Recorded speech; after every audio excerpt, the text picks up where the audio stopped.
Les vacances à la neige approchent et vous vous imaginez déjà descendre les pistes sous le soleil. Avant de chausser les skis, faites le point sur votre assurance.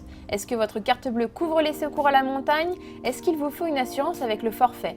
Thierry Fournier, pisteur et chef du secteur Tougnette à Méribel, fait le point sur les assurances ski. En achetant un forfait de ski, on vous propose en fait aux caisses une assurance. On vous demande si vous voulez ou si vous ne voulez pas l'assurance.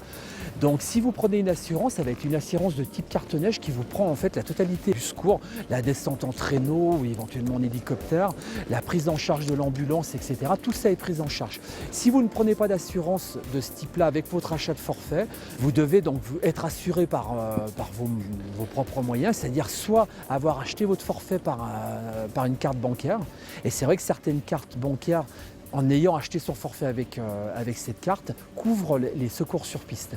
Il faut bien que ce soit spécifié et il faut bien acheter son forfait avec la carte bancaire. Et après, il y a des gens qui ont d'autres types d'assurances.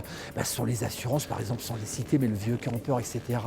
D'autres assurances qui sont peut-être tout à fait privées, qui couvrent tous les secours, piste, hors piste, randonnée, etc. Pour les plus aventureux, n'oubliez pas de vérifier si votre assureur couvre le ski hors piste, le freestyle ou encore le backcountry.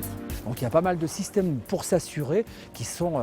mais le plus courant avec l'achat du forfait, c'est la carte neige. C'est-à-dire que vous arrivez ici, vous achetez votre forfait, vous demandez l'assurance, ça vous coûte 2-3 euros de plus par jour et vous allez être assuré pour tout ce qui est secours sur piste.